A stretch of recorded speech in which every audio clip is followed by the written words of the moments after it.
मला वाटलं ही माझी ओळख करून देईल, पण असो, मीच माझी ओळख करून देतो. साधनाचा नवरा.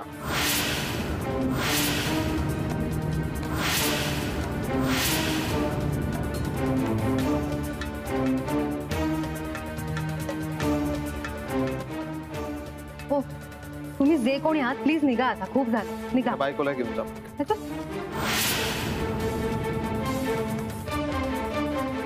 मनवा ही बाई खोटारडी आणि हे तुम्हाला कळत नाही. पण मी तुम्हाला म्हणाले ना, मी सिद्ध करेन की आई निर्दोष आहे. तुम्हाला अजूनही सांगितलेलं कळत नाहीये का? प्लीज निघा इथून. नाही, हा माणूस कुठेही नाही जाणार.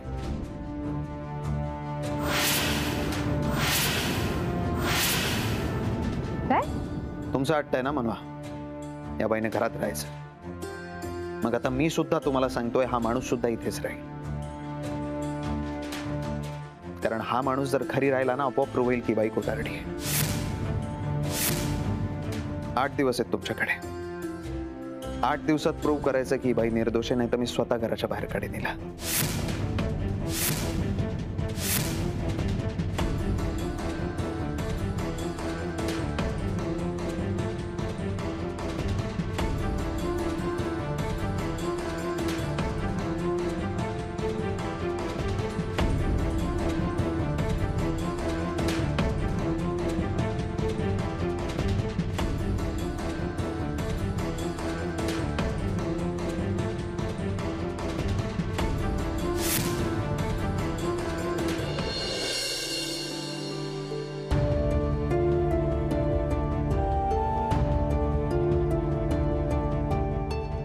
मी प्रभाकर भिडे, साधनाचा नवरा.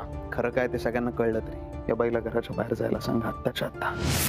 तू खोटारडी आहेस, तरी मी तुला सांगत होतो की या बाईला घरात घेऊ नकोस म्हणून. बघ मोहिते पाटलांच्या घरात काय काय चाललंय. मनवा ही बाई खोटारडी आणि हे तुम्हाला कळत नाही. तर मी सुद्धा तुम्हाला सांगतोय, हा माणूस सुद्धा इथेच राहील. 8 दिवसात प्रूव्ह करायचं की बाई निर्दोष नाही, तर मी स्वतः घराच्या बाहेर काढेन हिला. आई, आई तुम्ही प्लीज शांत व्हा. आई प्लीज रडू नका तुम्ही. मनवा, आई जगदंबेची शपथ, मी या माणसाला नाही ओळखत ग. हो मला माहिती आहे. मी उभ्या आयुष्यात त्या माणसाचा चेहरा सुद्धा नाही बघितलेला. आई मला माहिती आहे तो माणूस खोटं बोलतोय. तुम्ही प्लीज रडू नका. एक मिनिट, मी पाणी आणते.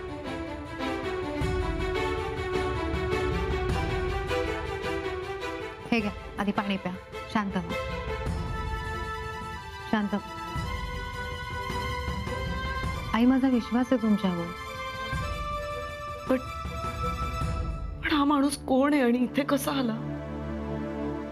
मला पण तेच कळत नाहीये. नक्कीच काहीतरी गडबड आहे. आणि त्याला माझ्याबद्दल सगळी माहिती कशी आहे? आपण ते सगळं शोधून काढूया, तुम्ही नका टेन्शन घेऊ.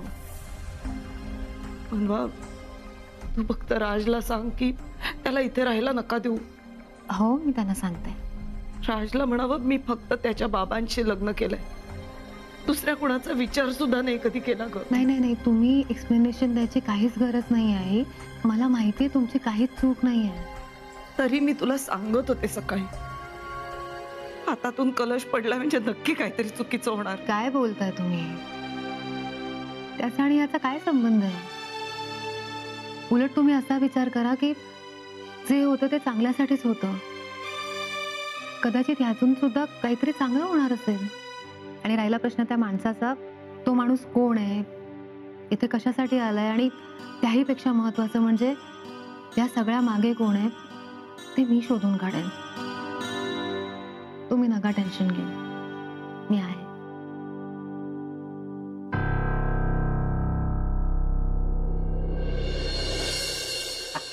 वा भिडे वा, कमाल केली तुम्ही. अहो घरातले सगळे घाबरून गेलेत.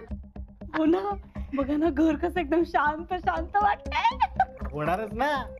राजवीरने एकदा सांगितलं बरं, त्याच्या समोर मनवाचं काही चालणार आहे का?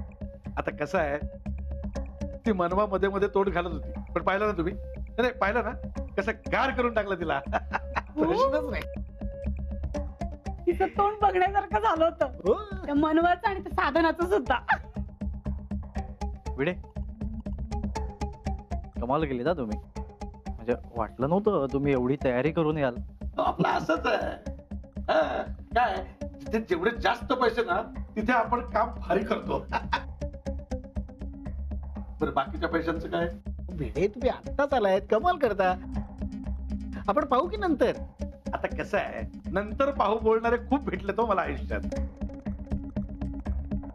नाही पण तुम्ही चांगली माणसं वाटता म्हणून थांबतो. पण काम संपल्या संपल्या फुल पेमेंट झालं पाहिजे. भिडे, मी तुम्हाला शब्द दिलाय ना, विश्वास ठेवा माझ्यावरती. सगळं ठरल्याप्रमाणे होणार.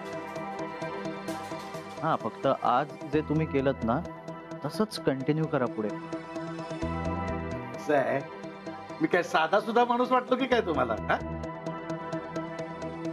30 वर्ष नाटकात काम करत होतो. हल्ली नाटकात काम करणं बंद केलंय, एवढंच. अय्या, तुम्ही ऍक्टर आहात तरीच मला एवढी भारी ऍक्टिंग कशी काय केली तुम्ही? वा वा वा. Thank you thank you. अहो, थँक्यू काय, आम्ही तुम्हाला थँक्यू म्हटलं पाहिजे. तुम्ही कमी वेळात केवढी चांगली तयारी केली आहे. वा यश वा. भिडेने शोधून ना तू कॉलर टाईट केलीस माझी. खऱ्या अर्थाने मुलगा शोभतोस माझा. वा, म्हणजे काही चांगलं काम केलं की तुमचा मुलगा आणि वाईट काम केलं की माझा मुलगा का? हा, अगं असं नाही ग, आपला मुलगा असं म्हणायचं होतं मला.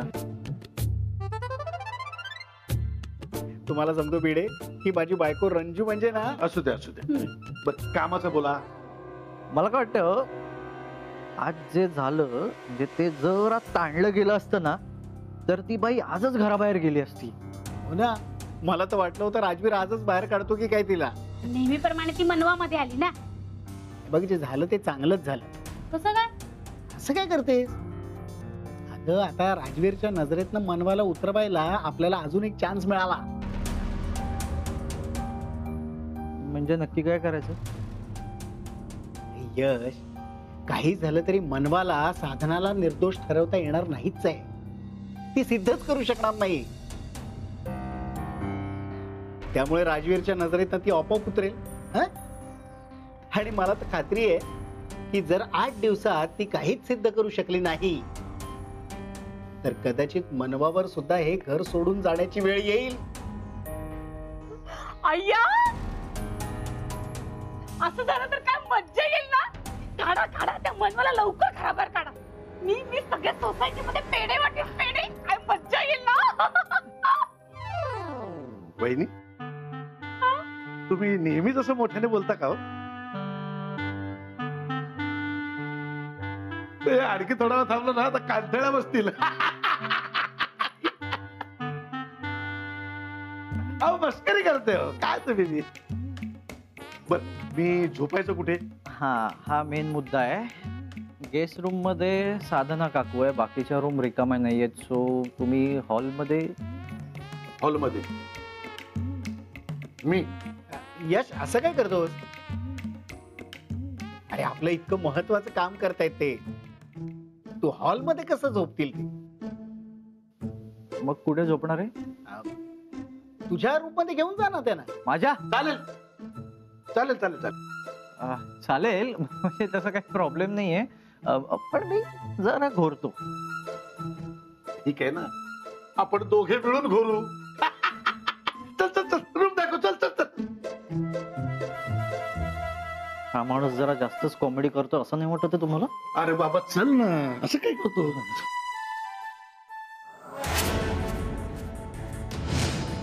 मला वाटलं ही माझी ओळख करून देईल. मी प्रभाकर भिडे, साधनाचा नवरा. पूर्वी आपल्या घराण्याला काळ फसून गेलीच आहे ही, आणि आता पुन्हा तेच करते. आणि आता तर हिचा नवरा देखील इथे येऊन तमाशे करायला लागला. नाही राजवीर, आई इथून कुठेही जाणार नाही. उलट मी हे सुद्धा सिद्ध करून दाखवेन की हा माणूस खोटारडा आहे. राजवीर, आलात? झालं त्या बाईशी बोलून? रडायला खांदा देऊन आलात तिला?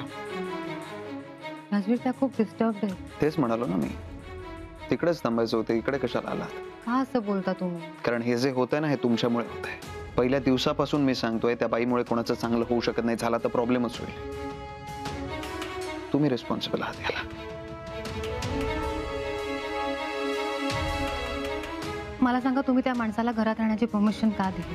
कारण ती बाई फसवते तुम्हाला. तुमच्या चांगुलपणाचा गैरफायदा घेते ती बाई. काही नाहीये राजवीर, कसं समजावू मी तुम्हाला? नाही, काही समजावू नका तुम्ही.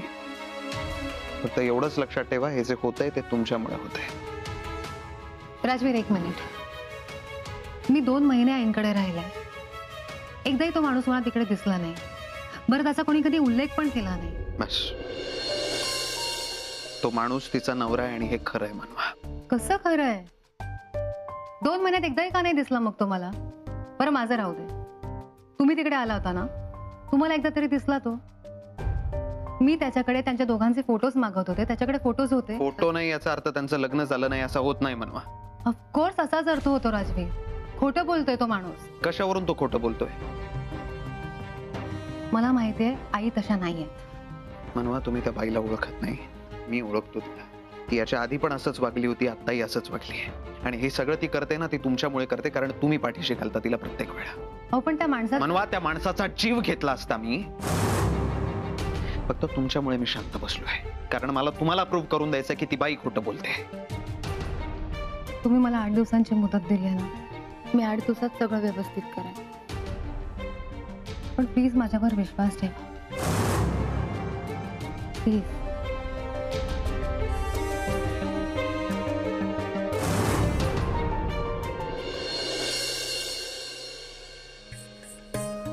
आई, आज सगळं छान झालं.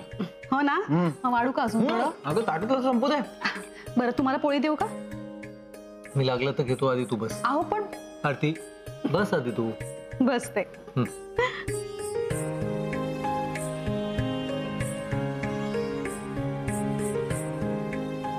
घ्या. काय नितीश, तू आणि सखी गरबा खेळायला गेला होता ना, आणि इतक्या लवकर आलात? काही विचारू नका.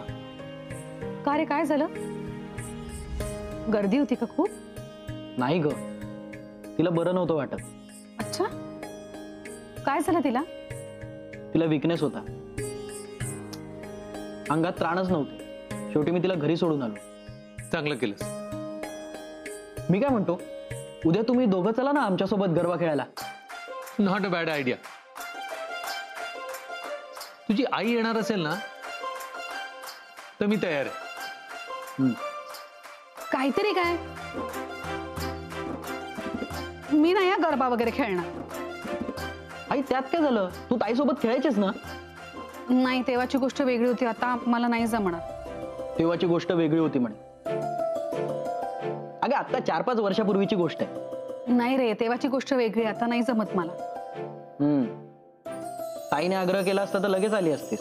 नको, आता मला नाही जमायचं खरंच. आई, असं काय करतेस ग? नको ना रे. नितीश, नको आग्रह करूच तिला. मला माहित होतं ती येणार नाही. बरं, विषय निघाला म्हणून सांगतोय. मी मनूला बोलवलंय. वाव, कधी येणार आहे? कळवते म्हणाली. आणि मी तिला म्हटलं, तू 2-4 दिवसासाठीच ये. ताई आली ना की आपण सगळे जाऊयात गरबा खेळायला. नक्की. हो, पण तिच्या सासरकडचे. आरती, तिकडे राजवीर तिला गरबा खेळायला पाठवतील असं वाटतं तुला? बरं, ठीक आहे.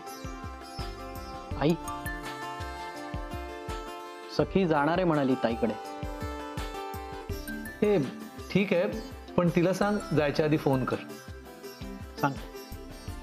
अहो, मनूचं सगळं छान होईल ना? हो, सगळं चांगलं असेल तिथे. तू काळजी करू नकोस. आपल्या मनूचं सगळं काही छान होऊ दे, हेच देवीकडे प्रार्थना.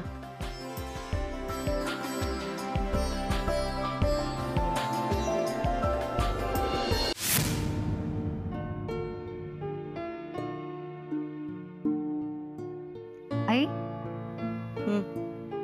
चला खाऊन घ्या. नकोय.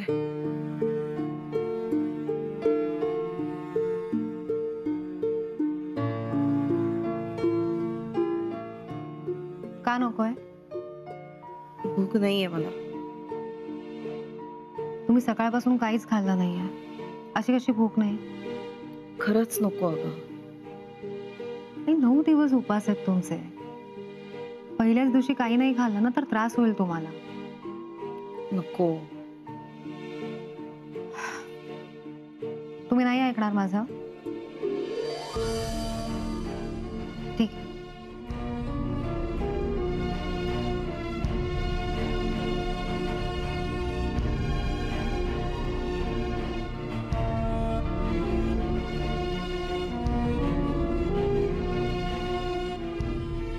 मनवा, रागावू नको ना. आई रागवू नको तर काय करू? सॉरी. आई तुम्ही प्लीज सॉरी नका म्हणू. मला माहिती आहे तुम्हाला या सगळ्याचा खूप त्रास होतोय आणि आई या सगळ्यात तुम्ही स्ट्रॉंग राहायला हवं. तुम्हीच खचलात तर कसं चालेल? मला सांगा, जे काही झालं ते आपण बदलू शकतो का? नाही ना. आपण फार तर त्यातून काहीतरी सोल्युशन काढू शकतो. आणि मी तुम्हाला म्हणाले ना, मी तुमच्या सोबत आहे. तुम्ही नका टेन्शन घेऊ. मला माहिती आहे ग, तू माझी साथ कधी सोडणार नाहीस. मग तुम्ही आता काळजी नका करू. आधी खाऊन घ्या प्लीज. नको. आई माझ्या डोक्यातून तो विषय जातच नाहीये अगं. राजच्या मनातल्या संशयाला त्या माणसाने आणखीनच पक्क केलं. मला आता भीती वाटते.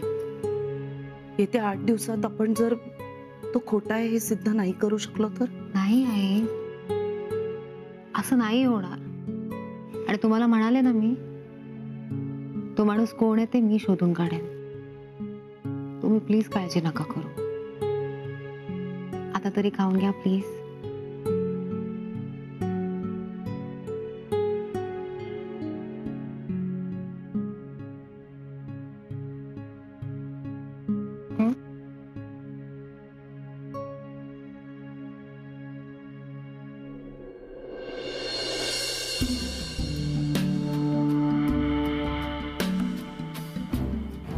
हा हॅलो, पप्पा बोलतोय. झाली का जेवण?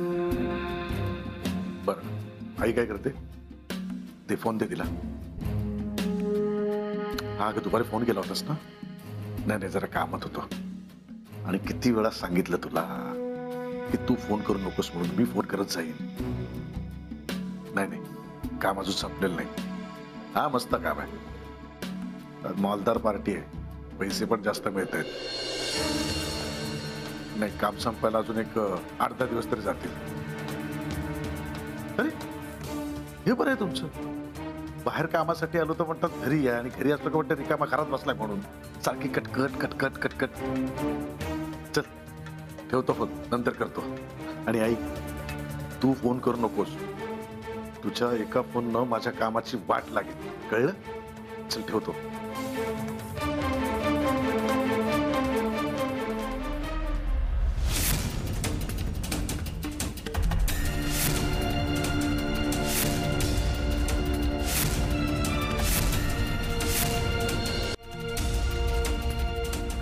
कोण आहात तुम्ही?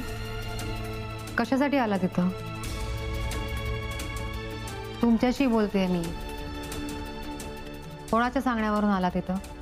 कसं आहे, आपल्याला कुणी सांगायची गरज नाही. तुम्हाला सांगितलं ना, मी माझ्या बायकोला साधनाला न्यायला आलो. ती तुमची बायको नाहीये. ऐका आता, तुम्हाला सारखं सारखं एकच सांगावं लागतं. प्रॉब्लेम होत असेल ना खूप. सारखं सारखं तेच बोलायचं तर नेमकं काय बोलू? कारण खोटं बोलताना खूप विचार करावा लागत असेल ना. खोटं मी नाही, साधना बोलते.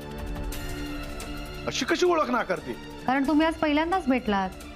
त्यांनी तुम्हाला आणि तुम्ही त्यांना आज पहिल्यांदा पाहिलं म्हणून होत असेल, नाही का? तुमच्याशी बोलून ना काही उपयोगच का? काय झालं? भीती वाटते तुमची चोरी पकडली जाईल अशी? कुणाच्या बापाला घाबरत नाही प्रभाकर भिडे. आणि माझ्याशी या आवाजात बोलायचं नाही. बोलणार, याच आवाजात बोलणार. लोकांच्या आयुष्याशी खेळता ही असली फालतू नाटकं करता काहीच वाटत नाही का? हो मॅडम, तुम्हाला काय वाटतं? तुम्ही ओरडल्याने तुम्ही जे बोलताय ते सत्य सिद्ध होणार आहे? सिद्ध तर मी करेनच. आणि ज्या दिवशी सिद्ध करेन त्या दिवशी तुम्हाला स्वतः पोलिसांच्या ताब्यात दे. अशा धमक्यांना घाबरत नाही मी. धमक्या नाही आहेत, वॉर्निंग आहे. बहिणी काय चाललंय? तू यांना धमकी का देते? तुला कळत नाही हे खोटं बोलतायत ते? कशावरून साधना काकू खोटं बोलत नाहीये? आणि खोटं बोलून ह्यांना काय फायदा आहे?